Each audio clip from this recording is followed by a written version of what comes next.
হালাল উপার্জন নির্ভর করার চেষ্টা করবেন। আল্লাহ সবচেয়ে নারাজ হন মানুষের ক্ষতি করলে। কথা কি বুঝতে পারছেন?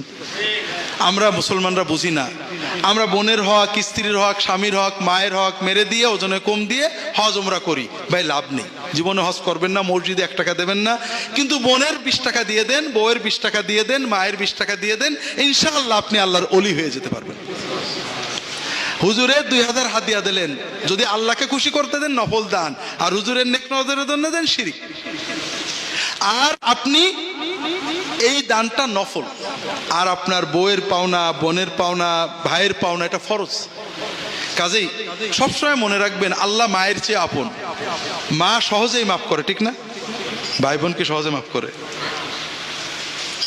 কাজেই আল্লাহর কোনো বান্দা যেন আমাদের দ্বারা ক্ষতিগ্রস্ত না, বিশেষ করে আমাদের সাথে যারা থাকে, আমার স্ত্রী, আমার স্বামী, আমার ভাই বোন, ছেলে মেয়ে, তাদের পরে ইনসাফ করা আমাদের দায়িত্ব, তাদের হক আদায় করার দায়িত্ব। পাড়া প্রতিবেশী লম্বা বলতে পারবো না, আমি মানুষের উপকার করতে না পারি, অন্তত কারোর হক নষ্ট না হয়।